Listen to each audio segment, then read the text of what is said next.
change impacts accelerate and threaten the very habitability of the places that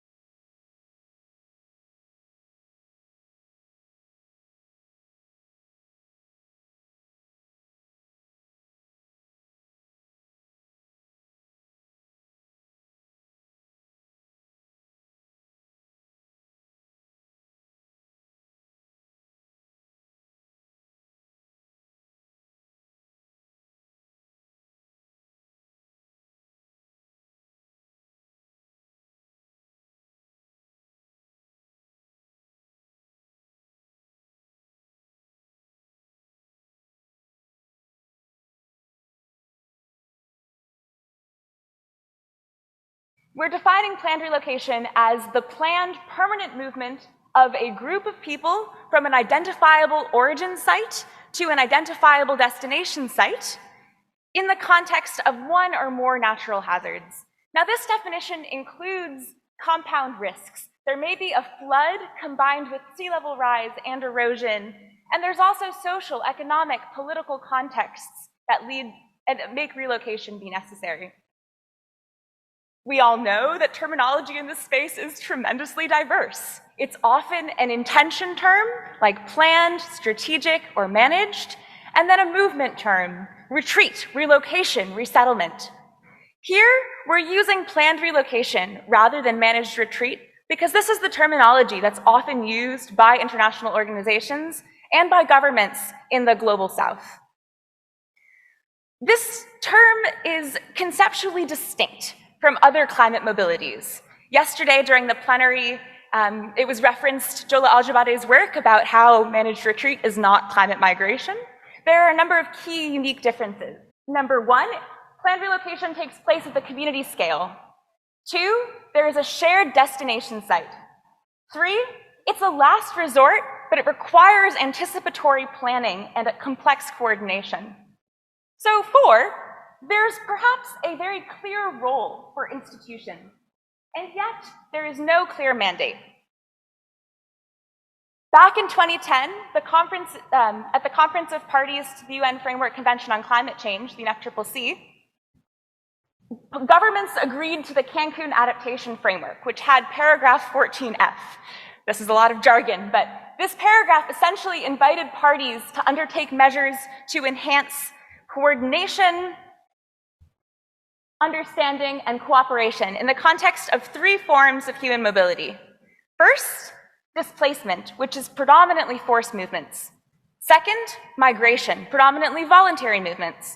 And third, this thorny category of planned relocation, where elements of coercion and voluntariness commingle.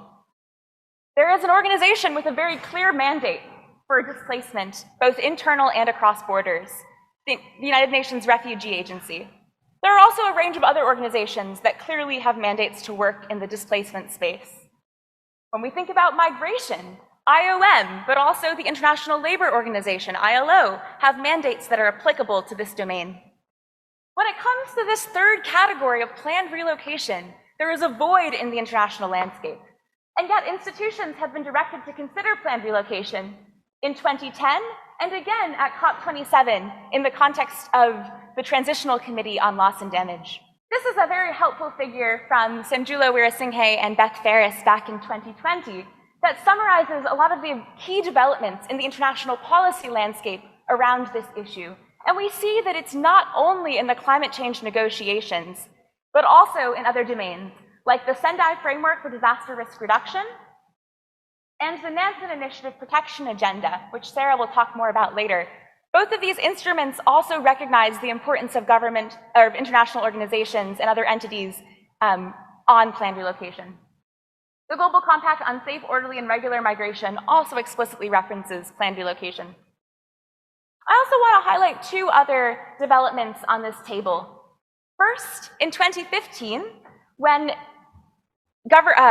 stakeholders came together to create guidance on protecting people from disasters and environmental change through planned relocation. And then in 2017, when there was a toolbox on planned relocation that was developed really with a practical checklist of important questions to consider when governments and other entities like IOs are supporting these moves. The backstory of these tools is that there's a clear gap that was identified. Governments and communities need technical support and examples of effective practice from the international community, lessons learned, challenges, to be able to better undertake these moves. Under the leadership of Beth Ferris from Georgetown University, a range of organizations, including UNHCR and IOM, among others, came together to contribute to these documents. But they're just 2 documents from international organizations. There are others, including guidance from the IFRC's Asia-Pacific Guide and the World Bank Resettlement Guide. These documents, and more importantly, the lessons they contain, exist at the international level. But are they just paperweights sitting on someone's shelf gathering dust? Have they actually been implemented at the national level? So in this project, Rachel and I, turned back to the database of cases that I mentioned earlier to see which international organizations are supporting planned relocation on the ground, where and how. This table is just an illustrative example of what we found. So for example, in Vuni de Lagoa, Fiji, the organizations involved were GIZ, USAID, and ILO. In Kondalahodu in the Maldives, it was led by IFRC. In Gardi Sagab in Panama, the Inter-American Development Bank and Displacement Solutions led the way. You see, there's a wide range of organizations that are involved, and by involved, we mean funding, training, and coordination. Often, it's led by banks and other organizations that don't necessarily have human rights mandates, which raises serious concern about protection in the context where a lot of these organizations have troubling track records for development resettlement around dams. We also turned to particular countries where there are normative instruments or policies developed for planned relocation at the national scale. For example, in Fiji in 2018, developed a framework to undertake climate change-related relocation, guidelines at a national scale. The Solomon Islands followed suit in 2022, and they were supported by IOM, whereas in Fiji it was supported by GIZ. These 2 instruments are unique. They're both focused on a climate frame for planned relocation. They're specifically looking at pathways for funding that's new because there's momentum around climate change as a potential funding source. In contrast, other governments have frameworks and policies that are more anchored in the disaster risk reduction and disaster response space. For example, Jamaica, Mozambique have policies on resettlement that could, in theory, in the future be used and repurposed for climate change adaptation purposes. As you can see here, the main takeaway is that every country is unique, therefore different countries may not partner with the same organizations, approach what it means to support a policy in the same way. Many types of international organizations and partnerships are out there, and yet knowledge isn't necessarily transferred across all of these different agencies and approaches. So, here's an example of Fiji's guidelines. Defining the gap. We would argue that these interactions to date between international organizations providing technical and financial support and the national governments and communities that are receiving the support is ad hoc and to some extent unsystematic. Often it's based on pre-existing relationships. So there's a path dependency. IOM has a very close relationship with the Bangladeshi government, for instance. Fiji has a close relationship with GIZ. So in these circumstances, these pre-existing relationships determine which organization supports which government, rather than any strategic decision-making around which organizations are best placed to provide such support. This prevents the sharing of effective practice, challenges, lessons learned, and it prevents coordination on how best to use limited resources. So this gap matters because it prevents learning and coordination to best meet government and community needs. In terms of policy development, in terms of assessments, recently the government of Fiji has needed support with developing scientific assessments that both synthesize sea level rise projections alongside social science information like displacement histories. The elephant in the room, funding. How are these relocations going to be supported financially? Operational guidance, and then critically community-to-community information sharing of what's worked and what's not worked in a given context. These are just a few of the needs that have emerged in our work to date. And we see that this really cuts across different contexts. Rachel and I have noticed these gaps, and we want to bring people together to have a conversation, to explore them across different disciplines. And to do that, I will turn back over to Rachel. Thank you.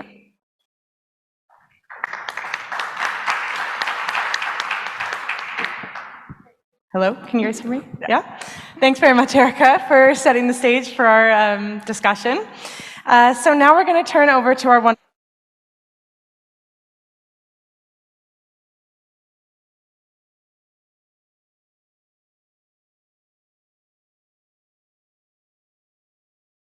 And how you think this is relevant in your work. That would be great. So first, Gabriela Nagel-Alverio is going to share her perspective. Gabriela is a JD PhD candidate in environmental policy at Duke University with a concentration in political science. Her research interests lie in the impacts of climate change on mobility and the legal solutions therein. And she's consulted on related topics for organizations including USAID, UNICEF, Oxfam, USIP, and the OSCE. She holds a BA in International Relations, a BA in Feminist Gender and Sexuality Studies, and an MA in Environmental Communications from Stanford University. So over to you, Gabriela. Awesome, thank you. Nice to see everyone here. And today what I'll be sharing is a bit of work from a paper that I wrote on equitable planned relocation and the role that international organizations can play in it, as well as some feedback or insights from some fieldwork I've been conducting in Mexico, Guatemala, and Costa Rica, interviewing policymakers, including those at international organizations, about their role, the way they see their role in terms of climate mobility. And one of the reasons that I think the gap that Rachel and Erica identify is so important, and Erica alluded to this, but I want to just highlight it, is that IOs have a really long history of carrying out planned relocations. And in most cases, or in many of those cases, and most of the cases that I identify in the paper, there were significant issues of equity involved, whether it was who was involved in the planning, what were the long-term outcomes, who was left behind in the end. And there's a learning gap. Of course, we can identify that there were issues here, and some of them have been written up in beautiful reports that sit online, but how many people are actually accessing them and reading them and talking about them and then putting those lessons into practice is another question. So there's this long history of planned relocation where we don't need to reinvent the wheel when it comes to climate change and take those lessons and implement them today that I'm not sure we're always seeing happening. There's also, I think, a big imbalance and kind of gap when we're talking about this piecemeal approach to planned relocation in terms of the perspective that each organization is coming in with, which is completely understandable. Like, we all come with our own lens on a situation, but it shapes how you see and approach a problem. And so not working together and having that piecemeal approach makes it so that maybe the issues that people are facing holistically aren't being addressed in each relocation. Another kind of issue in this gap I see is the desire to do something on climate change makes organizations act very quickly, and there's a sort of performative aspect of, we're doing something on climate migration, we're doing, this is what we want to move forward with because there's all this talk out there about it. But as we know, planned relocation takes years and decades to implement in a way that's equitable and just. And it's something that needs to be forecasted for the future. Where are people vulnerable that's predicted out 10, 20, 30 years, and how can we start having discussions now? And that's a huge gap that's not being addressed by an agency or by this combination of agencies, is how do we plan for the future together and address the communities that we don't already have those existing relationships with that are kind of falling through the cracks. And I want to close with just saying that IOs are already and acting in this space and are going to continue to. And that's a good thing in many ways. Many of them have commitments to climate change, to justice, to human rights that we should want to continue moving forward, and we should want to capitalize on that and apply it to the planned relocation space. And I think what I hope from this, and what I know that Rachel and Erica hope, is that it's a discussion about how we apply those lenses and those commitments to the planned relocation space that, as we all know, is rife with loss and injustice, even just the fact that it's happening, right? And so then how do we move forward beyond that? But I'll close there and turn it over to you. Great, thanks, Gabriella. That was, definitely great ideas to follow up on. Next, we'll move on to Sarah, who's hopefully up on the Zoom. Sarah Corzo holds a BA in Public Management and Governance, BA in Sociology, and an MA in Development Studies. She's been working as policy officer at the Platform on Disaster Displacement Secretariat in Geneva since 2016. Her interests and expertise lie in the disaster risk reduction and climate change, humanitarian and human rights perspectives on the governance of human mobility, including displacement, migration, and planned relocation. So we'll turn over to you now, Sarah. Take it away. Thanks so much, Rachel. Can you just confirm that you can hear me okay? Yeah. Excellent. Because I would much rather be sitting on that empty chair that I can see on the plenary next to you rather than being on this larger than life screen. But this is the only way to join you for tonight. Thanks so much for having me virtually. Warm greetings from Geneva in Switzerland, which is where the Platform on Disaster Displacement Secretariat is based. So I'm joining you not as a representative of an international organization, but one of the actors working on small aspects of planned relocation with a number of states. And that was why what I wanted to focus on in my introductory statement today. So the Platform on Disaster Displacement is a state-led platform. It's really under the direction of states, giving us the strategic direction for work on disaster displacement. So the name says it all, Platform on Disaster Displacement. And I'm glad Erica mentioned already the Nansen Initiative Protection Agenda, because that's what the PDD is all about. We're supporting states and other stakeholders to implement what was compiled in terms of recommendations, also terminology in the Nansen Initiative Protection Agenda, basically aiming at better protection of persons displaced in the context of disasters and the adverse effects of climate change. So that includes work around migration, around displacement, and planned relocation. And there's more than 100 states who have endorsed the Nansen Initiative Protection Agenda. The work mainly focuses on cross-border disaster displacement, but as I mentioned, there's also some work that we're doing on planned relocation. I think this is all you need to know at the outset about the platform that I'm representing, but it's quite important to understand the structure, to understand the case study that I'm bringing to today's panel discussion. And so really, please remember, it's a platform with a state leadership. We work very closely with IOM and UNHCR as international organizations, also in our steering group. And then there's a large advisory committee that advises the states and also implements the work plan and the recommendations we're working on. And it's composed by representatives from regional organizations, international organizations, civil society representatives, researchers, and really brings together disaster risk reduction, climate change, adaptation, human rights, human mobility perspectives, a very broad group. So at the Secretariat, one of the things we do is to really identify gaps within that space and then bring the different actors together to address them. And I didn't have sound at the time, but I believe Erica presented a study that was commissioned by the PDD with other partners on planned relocation. I think I heard using the definition and the evidence found there. So that's a good example of trying to, we found an evidence base, or the lack of one, rather. We found a gap and then brought together some of our affected countries, some donors, some interested partners, and brilliant minds to carry out this mapping and get us a starting point on planned relocation. I'm not sure now, please, Erica and Rachel, tell me, should I continue with the Fiji example I have prepared, or should I leave that for another round? You want me to go on? Okay.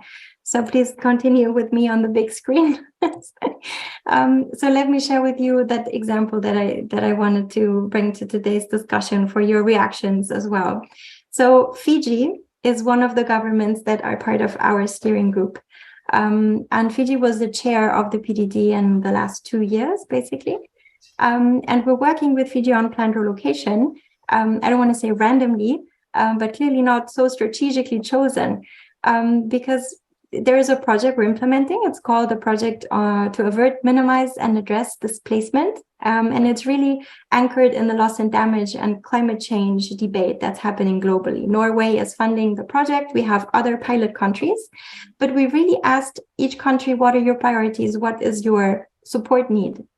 And so the Fijian government told us as the PDD that in this project, the support they would really need most is about planned relocation. And it's really about two aspects within what they're doing on planned relocation. And you've seen in Erica's presentation that Fiji is among those countries that have quite well-established policy frameworks already.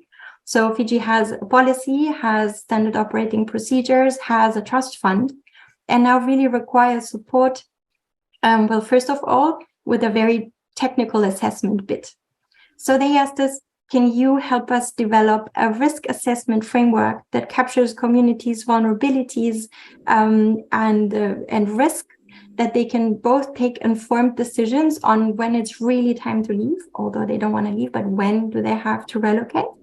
And then also make sure they don't settle in the next hazard-prone area, but choose a safe relocation site. So there was a clear need for technical support that they couldn't really find elsewhere, in an environment where the Fijian government is working together with the United Nations Office for Disaster Risk Reduction. You already mentioned GIZ. There's many other actors, but we were there to bring together, well, that project environment and also consultants from the advisory committee to give that input. And then the second ask was really for capacity building and for support that allows them beyond projects to have capacity in their own country, basically to implement and run all the strategies and funds and everything, the guidelines that were developed. So they're really asking about installing support for installing national capacity in their system and also training the staff. So these were two concrete gaps and demands. There's other countries that we're in touch with that have approached us to ask for support.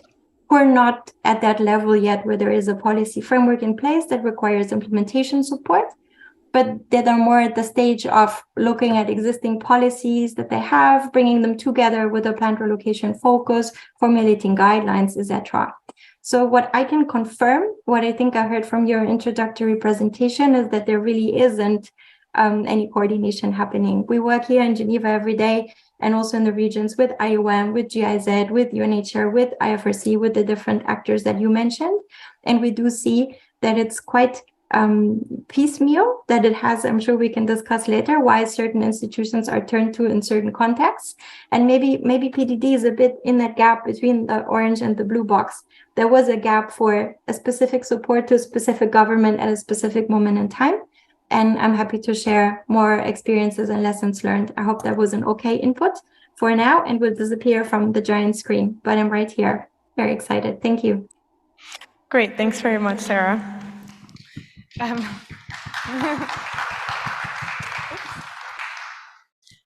Okay, finally, Dr. Susan Echo is a researcher at the German Institute of Development and Sustainability in Bonn, Germany. She studies the intersection of climate change and human mobility and immobility, especially in urban areas of Africa. Susan has a doctorate from the State University of New York, College of Environmental Science and Forestry. Thank you very much for the earlier presentation and just for the opportunity to be here and contribute to this panel. So just hearing what everyone has said, the few things that I will add, my work doesn't specifically focus on planned relocation, but on human mobility in general. So I'll just give a few points based on my experience conducting research, especially in West Africa. One thing that's important to highlight is the fact that many of these international organizations work on planned relocation in poster child places. So you gave a list of several places. There's Fiji, a lot of the small island developing states, and many of those types of places where they really engage on this issue of planned relocation. In West Africa, for example, St. Louis is a perfect poster child for in terms of like sea level rise and moving people away. They're also a site, a World Heritage Site, is located in St. Louis.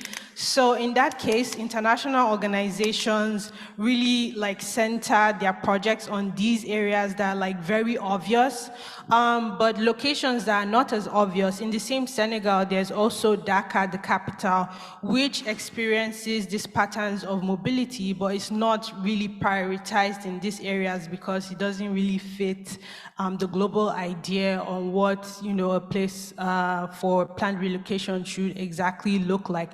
And so this creates gaps, and it results in very reactive interventions that are humanitarian in nature. And so when an event happens, there's support in providing humanitarian aid and sometimes relocation, but that relocation is not planned. So that planned aspect is really missing. Also, in line with the fact that they're like poster child places, is also that there are priority agendas in various places. So in some of these areas, the international organization engagement on human mobility is focused on things like return, migration, and reintegration. And when they prioritize these other agendas, it means that things like planned relocation are kind of missing. And so they prioritize like movement out of the countries rather than concentrating on the internal mobility dynamics and displacement that occurs within the countries. And so that creates issues as well. Another thing that hasn't been mentioned yet is competition between international organizations on these topics. So sometimes like a topic comes up, it seems like a buzz topic, and there's the scramble to be the agency that is responsible for working on the issue. Also, in the midst of limited funding opportunities, organizations such as IOM, from talking to some of their representatives, they basically highlight the fact that this is a challenge. Also, they talk about how they're a project-based organization and also rely on funding. So if they're not able to get funding to be able to implement some of these projects, then they can't really do much. And so we probably will get to talk about like the solutions, but like funding is a main area, being able to create more opportunities for international organizations to prioritize this critical area, such as planned relocation. And also to mention that while international organizations do play a critical role in this space, it's also necessary to not think of planned relocation as a top-down thing. So it's not the responsibility of international organizations to facilitate planned relocations, but considering the role of bottom-up approaches, the support is needed. They do play a critical role in like raising awareness and providing spaces for like knowledge exchange, coordination, but it's also important to realize that they're not like, they shouldn't have the sole mandate, but power should be given to the people on the local level to be able to like determine what their relocations would look like. Wonderful. Yeah, those are some really useful, specific examples of some of the key needs around justice, around framing, around guidance that have operational impacts for communities, around support from international organizations. A kind of open question to all of you. What do you think are the stakes of not resolving this gap? We haven't really found a solution. We'll talk about solutions, but what are the consequences that you've seen of this kind of ongoing gap and why this matters? I know you mentioned a kind of lack of justice in the system. Yeah, I mean, I think it's no surprise what's at stake here in terms of people's cultures, continuing their livelihoods, and whether or not the legacies of marginalization that have already happened with planned relocation are going to be repeated or interrupted. Like, that's really what's at stake here when we boil it down. And like I mentioned before, planned relocation is going to happen. It's already happening. And so what really is at stake in this conversation without coordination is whether or not those same equity considerations will be at risk again, and whether or not we'll reach the scale of planned relocations that we need to reach in order to ensure that people are safe. I think that's ultimately what's at stake. I don't know, we can't see Sarah, but I don't know if she has anything to add. I promised I'm around, so I'm still here. And when you ask, can you hear me? Maybe not. You cannot hear me? I think I'm conscious of, there she is. Okay, famous question, can you hear me now? Yeah, okay, great. So what comes to my mind when you ask this question, what's at stake? I think my main thought about this is that there is a missed opportunity for learning from each other. I really have a feeling that the same mistakes are made in every single community and every family and every context, and that's such a shame and could be avoided. To stay with that Fiji example, in December, we had a regional consultation there and visited a planned relocation site, Turukaki. And when hearing to some of the concerns and challenges that community members shared about, we used to live by the sea, now we live in the mountain, we kind of forgot that our kitchens should be separate from the house, and now we don't have kitchens. Some of these stories, or, it's difficult to find livelihoods here. They sound like, and we have heard the anecdotes that's happened in other places as well, in other countries and other maybe very different contexts, different geographical, political circumstances, but still such a big opportunity to learn from each other and do that better, starting with the simple things. Absolutely. And some of those lessons are lost through a lack of coordination and collaboration. I think additionally on the funding side, a few of you mentioned competition between organizations. Have you seen any challenges in terms of access to funding, or what kind of funding is available, how it's distributed in your own sector that can have consequences for actual implementation? I can jump in here. So most of my work is focused on the subnational level, and especially in cities. And what I've found through my work is that in terms of international organizations, there's more engagement at the national scale. So that creates gaps at the local level. So for example, like international organizations basically are not very, I don't know if it's open, that's the word, but there are less opportunities for them to engage directly with subnational governments. And so that's an issue. So funding is really, really important. As part of the process of the loss and damage, which I was engaged in the transitional committee meetings, providing a case study on loss and damage and human mobility. So one of the things I really, really emphasized through that process is the Loss and Damage Fund is an opportunity to provide funding for, things like planned relocation, because when we think about it, that's like an example of loss and damage. People have experienced climate impacts and they need to move, or they've been displaced. That's an opportunity for this type of funding arrangement to be able to provide support, but not only support through engagement with national level governments, but also at the local level, engaging with civil society organizations who have the experience of these issues, who have the critical knowledge of how these issues are, and also local actors as well, like several local actors as well, because there's that gap in, translating things from the top down, and so there needs to be more opportunities for these types of funding arrangements to trickle down. International organizations can play a role in that. Play a role in terms of coordination, but in terms of really partnering with these local actors that have the critical knowledge to get things done.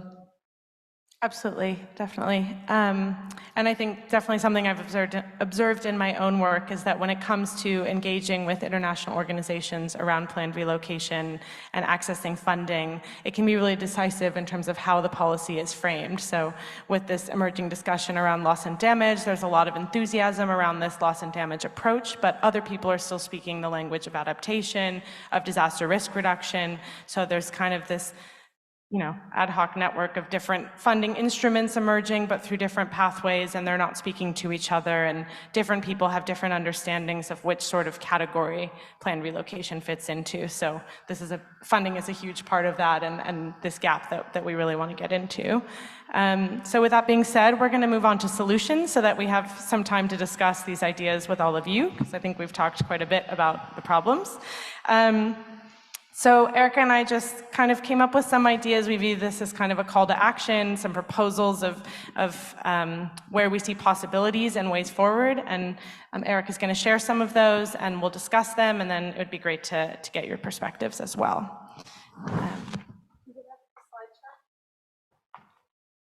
So we share some potential ways forward here, not because we're prescribing that these are correct solutions, but rather we wanted to lay out some of the options we've seen discussed in different fora to stimulate discussion about potential next steps to address what we've called in this panel today the missing link. So the first approach is what we see today, an ad hoc, the default option, which is an ad hoc series of international organizations that step in different ways for different governments. It seems to be functioning in some contexts today, but it's unlikely to remain viable as climate change impacts accelerate and requests from governments and communities increase. A second approach is to name a single agency as a focal point. This has advantages. For instance, it could streamline support, it could enable clear lines of responsibility.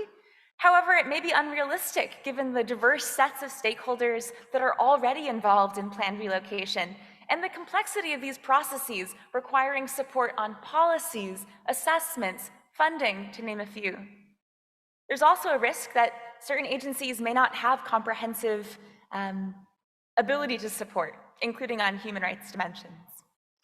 A third potential way forward is to mainstream this issue across organizations. This has worked in other cases. It could enable greater coherence, coordination, knowledge sharing, but it may not address key gaps around funding and responsibility and accountability. There's a real risk of mainstreaming into oblivion. Every actor takes credit, but no actor has true responsibility and can be held accountable. A third option is to create something new. For instance, something that's outside of existing organizations and has the capacity to respond to the needs of states and communities. It could enable direct support at a technical level. However, starting something new comes with tremendous challenges. Again, we're not normatively judging any of these options. We're not saying one is better than another. We're really putting these on the table to advance a conversation, and we're really looking forward to hearing all of your perspectives and the perspectives of the panelists. Thanks. Great, thanks, Erica. So to follow up on that, I'm going to direct my first question specifically to Sarah. I think you can, yeah, that's good. So the PDD is an example of a past initiative that became a home for an issue without a home, which was cross-border disaster displacement. What lessons may be applicable to coordinate across organizations and catalyze international organizations with technical financial support on a new issue like planned relocation?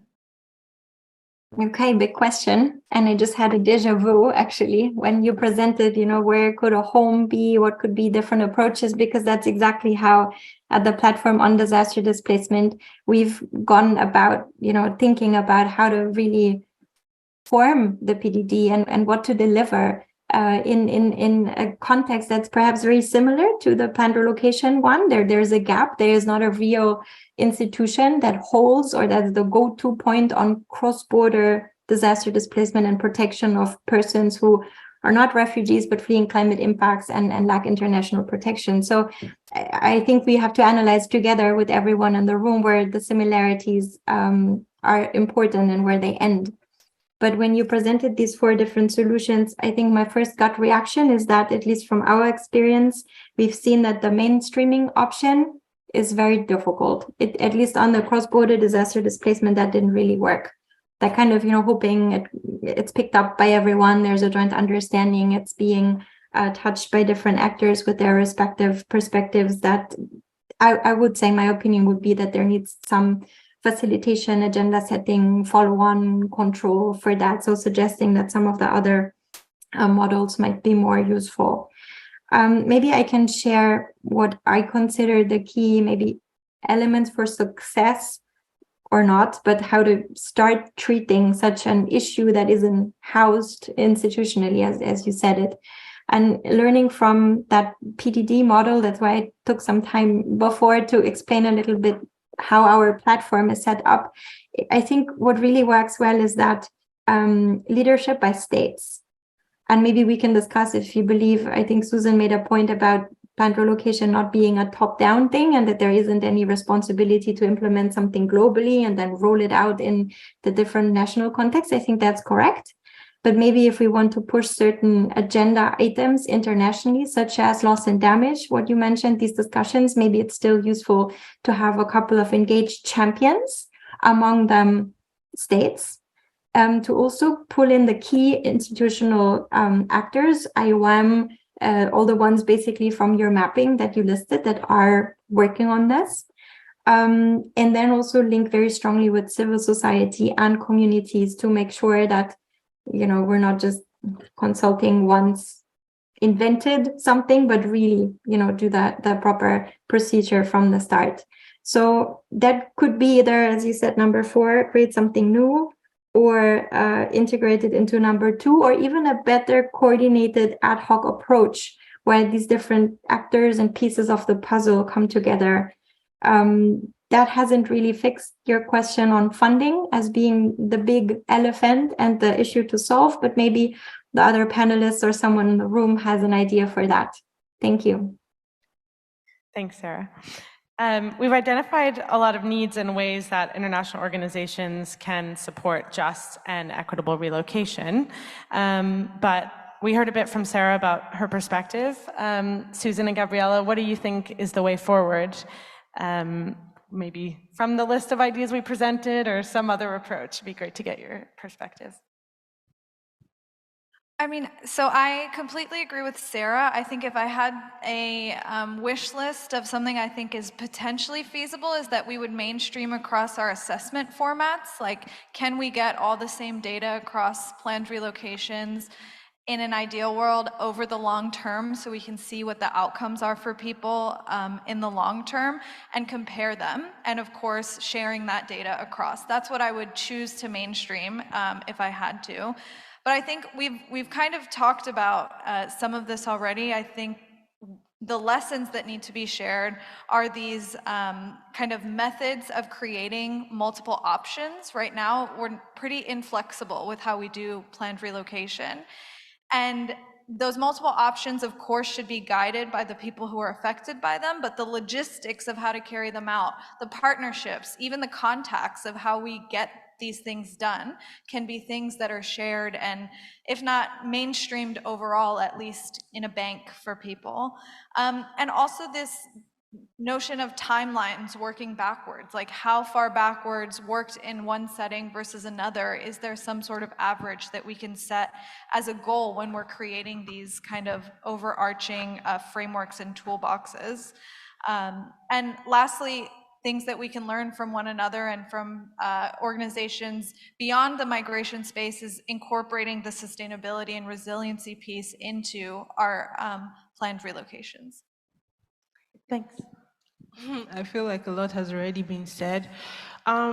For me, I don't think there's a clear-cut answer to the question, as is with the case with a lot of problems that we have.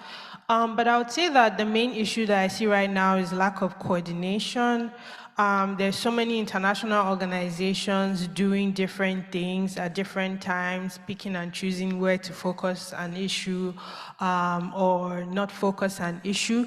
So I think a potential way forward is to try to create a space where there can be better coordination, exchange of best practices, knowledge generation that can be useful, but also knowledge generation not only from the top, because communities already, have done a lot of these things by themselves over time. So looking at histories, for example, we're planning to do a study in Indonesia, for example, to understand like planned relocations, the ones that have been done by the government, and how now there are certain communities by themselves are already coordinating such type of relocation where there is a threat of future tsunami events.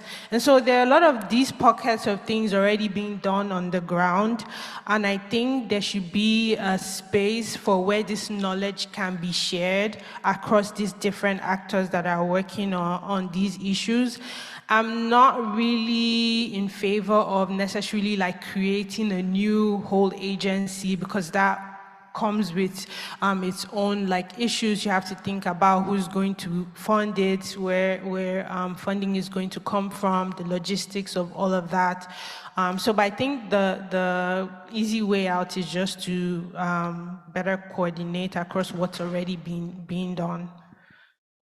Yeah, absolutely. And I guess building on that point specifically for Susan and Gabriella, we've talked a lot about the substance of the needs that come from this gap, but not necessarily the how. So planned relocation guidelines emphasize the importance of community leadership and autonomy, but this isn't really how most international organizations operate, as you've both highlighted. Sometimes it's in a more arguably neo-colonial top-down fashion.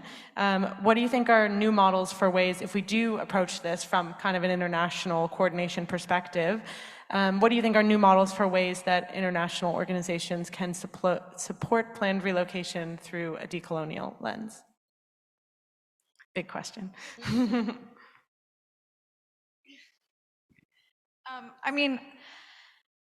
It's a tough question because it's so easy to say that communities should be the ones guiding and leading a planned relocation, and much harder to actually make that happen.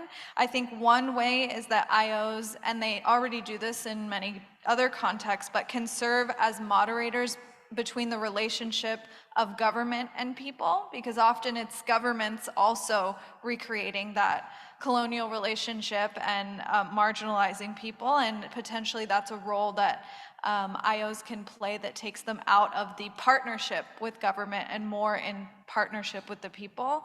And I think it's also about the kinds of things that IOs do, incorporating multiple measures of well-being across them, not looking through the same lenses of dollars and cents in terms of what we measure that we often do, and looking at the things that we are losing beyond just that when we're talking about a planned relocation and what should be valued in the process. Definitely. I just want to add that, there's power in funding, as we all know. So IOs play a significant role in that regard, but that power shouldn't be to control or to create detrimental effects. But I think that what they can do with this knowledge is to basically promote best practices. So in that case, in a lot of the places that I've looked at, civil society organizations are really good implementers of some of these projects. They have the local knowledge, they work with these communities. Sometimes they even provide technical assistance to communities.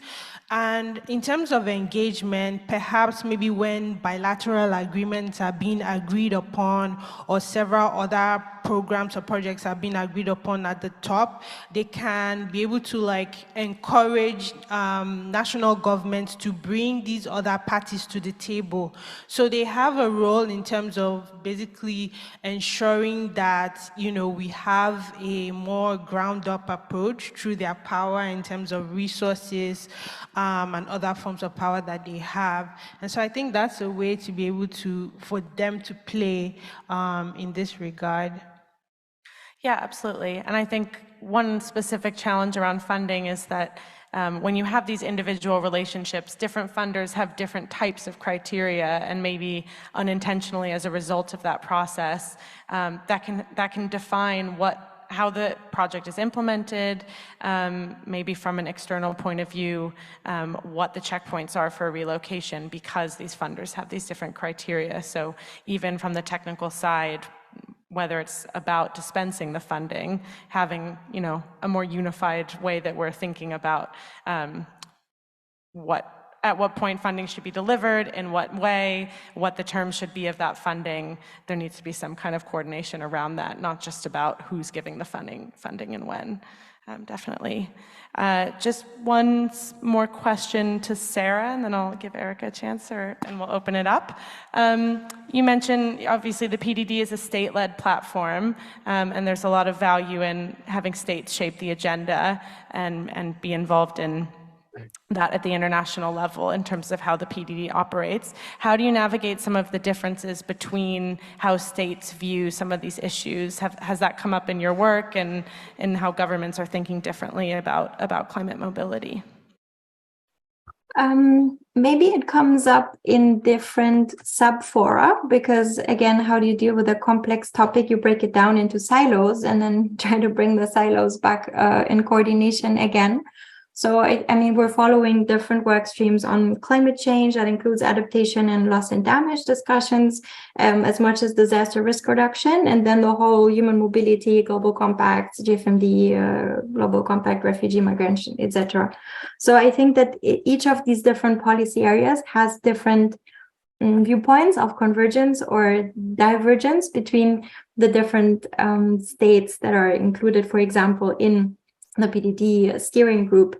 And maybe, I mean, I said it as a recommendation before. I think about state leadership. If you're planning a new structure or coordination form on planned relocation, and maybe I should have added that it would be very important to be sure that all the regional perspectives and all the northern, southern perspectives, etc., are also, represented to have these discussions and organize them according to looking for that common denominator, because I think there is one. Also, the previous question, or what the two other panelists said about the role of international organizations and promoting effective practices, and that I think there's value in maybe looking for having that conversation, bringing some of the IOs that were engaged in question together with the questions of researchers of affected communities, point out the sticky points. It would be interesting to know also what their inflexibilities or constraints are. And so I would probably stress that multi-stakeholder engagement to make sure that states, international organizations, regional organizations, civil society, grassroots, as much as research, really bring in their different perspectives. I think just one final question to wrap up before we move on to the audience. Probably I've observed at the conference, many of you probably have too, quite a few of the sessions are quite US focused, and we're talking about managed retreat in the US context. But here we're talking about international organizations being involved in planned relocations, which may not come up as much here. But there's a lot of really interesting kind of policy innovations and different approaches that are happening equally outside of the US. So have any of you observed kind of lessons in your work that US policymakers, civil society could learn from other parts of the world and from the international community from engaging with planned relocation kind of outside of the US context? Open-ended if you don't have an answer.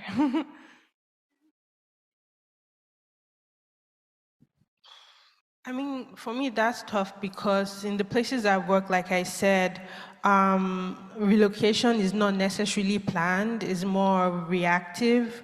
But in the essence of it being reactive, the different parties that come together to provide support sometimes involve the corporate sector. So I think that there's a role for the corporate sector to play in issues of planned relocation. Obviously, they have their own agendas, and we can't really trust the agenda that the corporate sector has. But when we're thinking about like mobilizing funding, that's another area that we can look at because they have a social responsibility, right? And in many of these at-risk locations, sometimes even businesses are affected where they have to move to. So I think that maybe that's a lesson that can be learned, that there are multiple streams or sources that can be leveraged towards things like planned relocation. I think one of the problems historically in the US has been that communities want relocations and can't access them. And I think we've seen that there's a lot of planned relocations that have happened around the world that maybe the US can learn from how it is that those have been implemented and carried out. I think that's changing now in the US, and there's a lot more mandates for that. But I think there's a longer history that we can learn from. Just one other example to share, building on some of the insights that Sarah has shared from Fiji. One thing I think the US government could really learn from in the Fijian context is their assessment framework and the way in which they really integrate impacts of climate change, not only on people's livelihoods, their houses, their infrastructure, but also on their heritage and their attachment to place and their sacred sites. The Fijian assessment framework really integrates metrics that look at how climate change impacts affect burial grounds and temples and places that have deep spiritual and heritage value. I don't know if the US government's frameworks take this explicit cultural lens. I think there's a lot that can be learned from the Pacific in that regard. Absolutely. Sarah, do you have anything to add? If not, I'll turn it over to the audience. No, I think that's a super example that you just gave, Erica. I was more caught up in the this finding from the study that planned relocation cases appear around the globe and don't really distinguish if it's, you know, the most climate vulnerable countries might be more affected, but it hits us all. I think there's an example in Switzerland now where there's a completely different financing infrastructure to deal with planned relocation, but some of these issues, the human rights issues, the questions to be solved remain the same. And I've seen examples in the PDD context where we brought together practitioners in that peer-to-peer sense that Susan was mentioning, learn from each other, exchange effective practices. And I think what's important is to match a bit the scale. And at community level, maybe that's easiest. I'm thinking of the small island in the Philippines, Bohol, where some Pacific Islanders came over in an exchange we facilitated, and they said, the size of your island, here, you are the mayor of the island, that's the size of my country. So we can actually talk. We can compare about, you know, how we rule and govern and approach certain issues. So I think there's big potential for that everywhere. With the US, I'm not sure, I don't know the context so well, but how can there not be? And great example, Erica, exactly. Yeah, I think there's a lot, particularly that can be learned from the small island state context for our coastal communities here in the US as well. I want to give everyone in the audience a chance to comment. I think there's microphones up there. It'd be great to get any questions. Maybe unlike other sessions, we'd also be interested to hear your comments. So please don't be shy. I know we're up on stage and you're down there, but we'd really, no hierarchy, we'd really like to hear what you all think about everything, so. Hi, everybody. Thank you so much. Great panel. Anna Morandi with the Pew Trust. So it sounds like this, like the field, so forgive me, I work in the domestic context, subnational context, but it sounds like it's really ripe for a community of practice. So I really like, you know, Susan, what you were saying about creating those peer learning networks and sort of building capacity through that. And I'm just wondering, why hasn't instead of creating another layer of bureaucracy and a whole other interagency, my God, what if one organization that was a little bit more neutral, perhaps didn't have any skin in the game in terms of like going in on the funding, but what if they created this sort of neutral space to help organizations come together? And honestly, I've seen how just sometimes one practitioner in a huge agency like FEMA or just one person can really start to influence and champion something that you've discussed in that community practice. So I'm just curious, like, if there's resistance to doing that, or is it a funding issue? Yeah, so that. And then also, are there opportunities where some of these really large, big pocketed organizations can do subgrants to local communities and local organizations to build their capacity so that this isn't a one and done, but sort of like, building, supporting them, really being a grantor rather than just like, rich daddy that they have to keep going, and that creates that colonial, or reinforces that sort of colonial top-down thing. So a couple of questions in there. Thanks. Great, thanks very much for your comment. I think I'll just jump in on the first point and then hand it off. I think maybe besides possibly the PDD as a platform for idea sharing, the best potential idea I've seen is the Santiago Network for Loss and Damage, which is about facilitating technical guidance. I don't know if any of you are following the UNFCCC negotiations and everything in Bonn, but unfortunately, the challenge with the Santiago Network is it's still kind of stuck in those negotiation processes. So they're still in need of choosing a home for where that's going to sit, which agency, and they couldn't agree on it just last week or the week before. But I think the idea behind that is around creating this kind of platform. The issue again comes back to framing, which this falls under the loss and damage category, and some governments, some organizations, some communities aren't necessarily comfortable with that framing when it comes to plan relocation. So we're kind of channeling one direction, but not transcending across that adaptation and disaster risk avenues. So it's a model, but maybe not the best pathway. I'll just add that the 2015 policy guidance and the 2017 toolbox that I mentioned earlier were an attempt to start that type of a community of practice. I think there's a lot more work that needs to be done to build on those documents, but I think there's a lot of hunger for precisely what you describe. So thank you for that comment.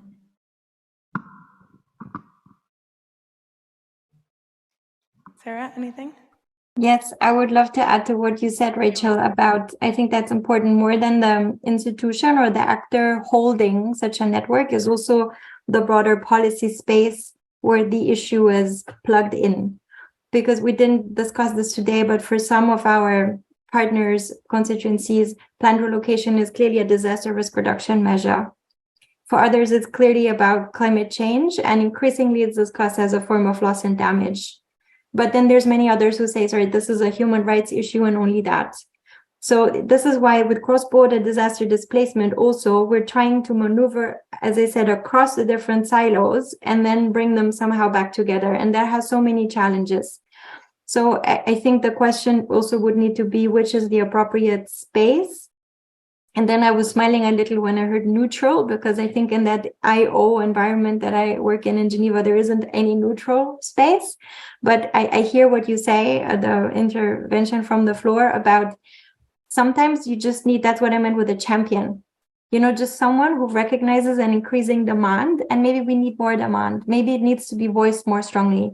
Maybe we need to go through that phase where government after government after government turns to different actors and feels that needs are unsatisfied. There are examples, Rachel, you mentioned with the Santiago Network. I think that's an opportunity on the technical capacity side. Hopefully, the new fund on loss and damage will be an answer to the funding side. And then potentially there could be someone to host that peer-to-peer learning experience sharing network. And I think there's other examples. I don't know if anyone, perhaps even is in the room, the Mayor's Migration Council has managed to bring the conversation on human mobility in disaster and climate context to the very local level. That's also very hard to do, at bringing the global policy frameworks even to the regional and national level. So I think that's another example of saying, no, we can do this at the local level, we can bring communities together. I think another approach could be an academic one, to look for an academic focused or peer-to-peer, like a learning center of sorts. But it will be hard to find institutions, policy spaces that would appear neutral enough, that would, allow to really go into all these different justice, funding, all the aspects we discussed. I wanted to say tonight, but it's only my night, this afternoon. I think just quickly to follow up on the second point, I think another issue with funding is that a lot of it is really subject to which individual governments, development agencies want to fund relocation. So right now, a lot of the activities that are funded, the technical guidance for certain governments, some of the relationships that Erica outlined in that chart are because GIZ, the German Development Agency, is interested in funding this work, the Norwegian Development Agency, the Swiss Development Agency. And in some cases, in particular contexts, the World Bank. So there is a lot of funding that's out there and interest, but partially maybe because relocation is such a divisive issue, rightfully so, there's only certain directions that some funders are willing to go. So I think we haven't quite figured out how to get more organizations on board in a way that feels productive and that feels like we're all on the same page, and that it's something that communities are asking for, and that funders don't feel that it's a space that they don't want to get into. So right now we're relying on the interest of certain development agencies, even though other countries, other entities might be interested in the future. Hi, does this work? Yeah. So my name is David. I work at the UN University in Bonn. I have a question about what you just mentioned, actually, in the role of European states and the European Union. I'm getting the impression that for most of those governments, planned relocation is mostly an issue of international development cooperation, something that's happening in the global south that they can play a role in. But I'm curious to hear if, from any of the panelists, if they've observed those countries considering relocation as something that happens potentially in Europe, if this is something that is also sort of inward looking. That would be sort of my question. And I have a comment about the question of the network. At the UN University, we're organizing an academic space for this called the Climate Academy. Erica will be participating, Sarah as well. And I think maybe that's one of those spaces. It's going to be just this year, but I think academic work might be a first place to start having those tough conversations, and hopefully then build networks. That's the hope. Great, thanks. Anyone want to respond on either point? I know I just spoke on the... I'm not like overly familiar with the European context, but I have heard of several planned relocations in the context of flooding, especially in like the Netherlands, for instance, and taking people out of floodplains and moving them out. So I know there's some work on it, but that's all. I think it also becomes a question of definition. If we're looking at whole communities that are moving from one site of origin to a new site of destination, perhaps not as much in the European context, but there's a lot of buyout experience, including examples that exist in the Netherlands. I think Sarah mentioned this briefly in her intervention about Switzerland, but Switzerland is a big funder for PDD and some of this work, and I don't know much about the Swiss relocation context, but maybe Sarah, you have something to add. Yeah, no, me neither, unfortunately, about these domestic policies. That's not an area that we look at as the PDD, but we have that issue a lot, even on cross-border disaster displacement.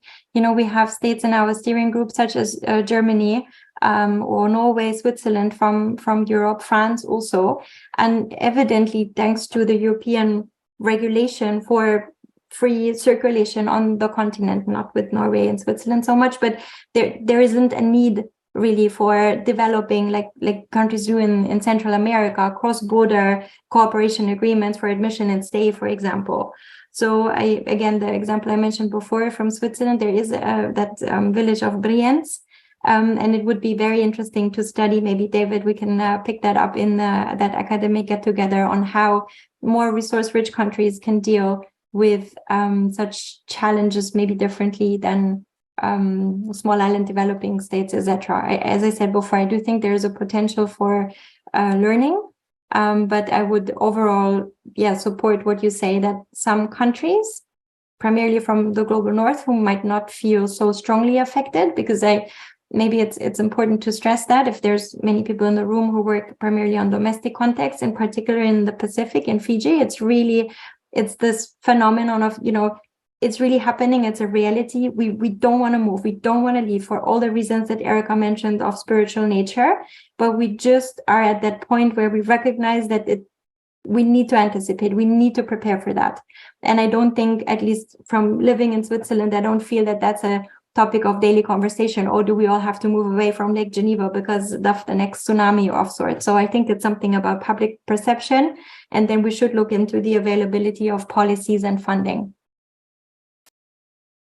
Yeah, thanks. Yeah. Great. Sort of curious about how some of the themes discussed could be applied maybe in like the receiving communities context. Thinking about like David's remarks last night about the need for more compassion, but also more kind of pragmatic perspectives as well, just in terms of efforts at various aspects of the international scales that could maybe help open people's minds more in receiving communities to the benefits of being open to this. Is there a role for these organizations in that sort of part of the discussion?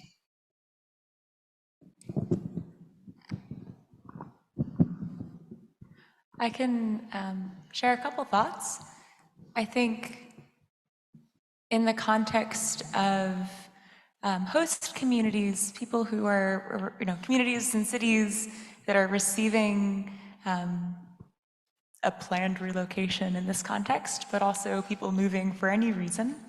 There are huge roles that IOs already play in that space, creating atmospheres of welcome rather than xenophobia, creating opportunities for jobs, opportunities for education, for healthcare, for access to creating a new life and a new livelihood in a new place. A number of IOs that have more operational footprints, like UNHCR and IOM, do work in this regard in third country resettlement. Some of those lessons may be applicable also in the context of community-wide planned relocation. I think there's a role to play in the future. I don't know if there is a tremendous amount of experience to date. One reason for that could be that many of these planned relocations occur in really remote rural areas. The destination sites don't have a host community. There is no one living in this new site. When it comes to urban relocations that often involve many sites of origin moving to many destination sites, the role of the host community becomes a lot more critical. And there is a great deal of work that IOs probably could play in those urban settings. I think that the role they can play is by really highlighting the benefits of people moving in. So oftentimes there's this resistance because, people think, these guys are moving in, they're going to take my jobs, they're going to take X, Y, Z. But they can play a role in terms of emphasizing the benefits that people who move to a new place can bring to the communities, opportunities for cultural exchanges, learning about each other. Right now in my project, we're trying to understand social cohesion in displacement context. So for example, one of the things is that like when people move, you don't only focus on providing services and provisions for people who have been relocated, but you also need to target the host communities at the same time to avoid these situations of conflict.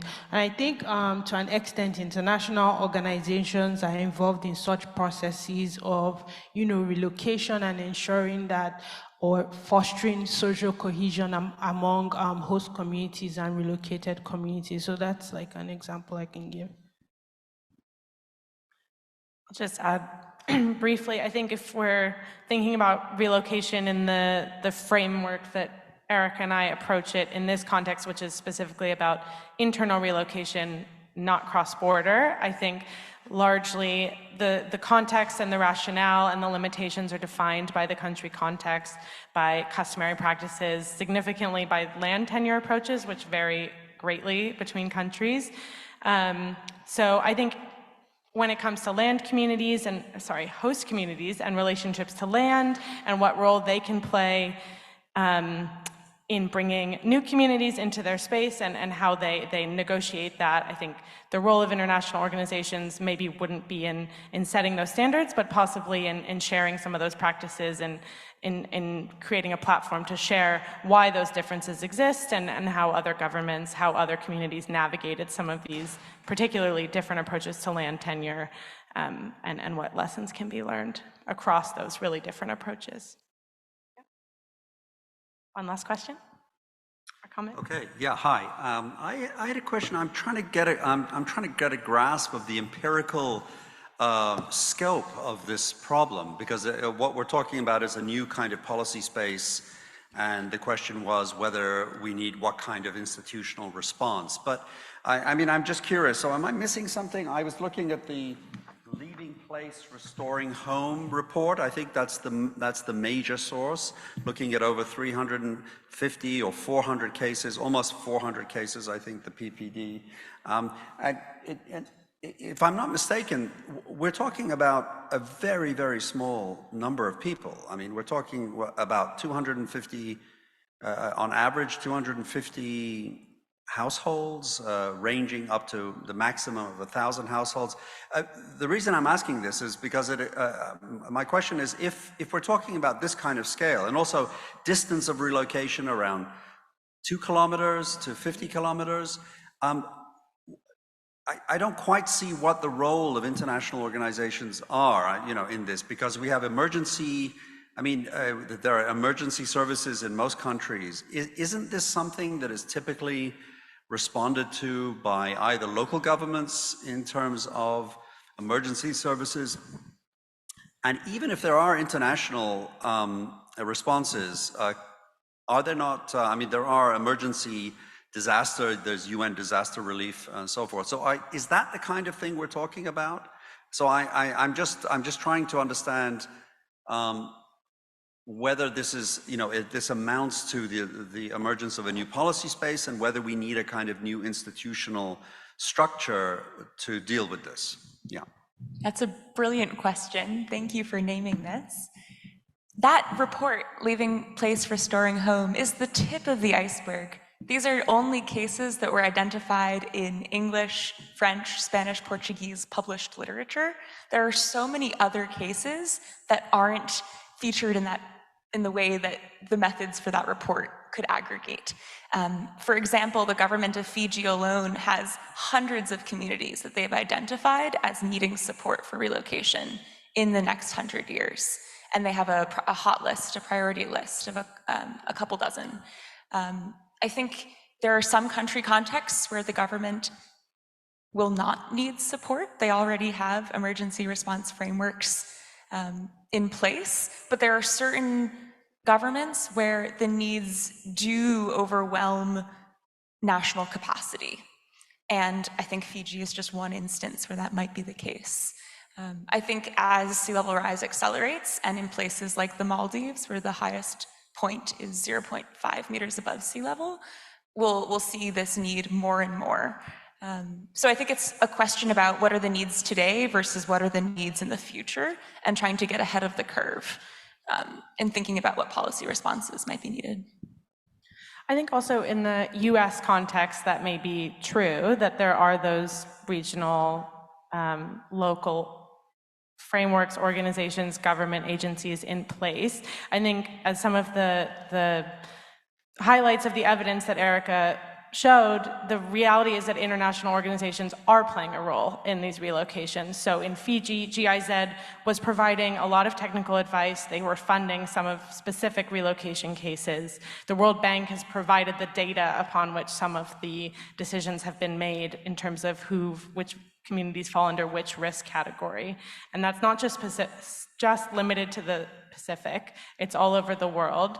And I think it's less about it's mirrored by the reality that international organizations are already filling this space in this limited framework in which we have examples. I think we're talking about this from a specific climate approach, but there's a huge evidence base of the World Bank, of other international organizations, the private sector being involved in development-related relocations, in disaster-related relocations, and just, this is one narrow slice of that, and a lot of it melts together and those distinctions aren't necessarily clear.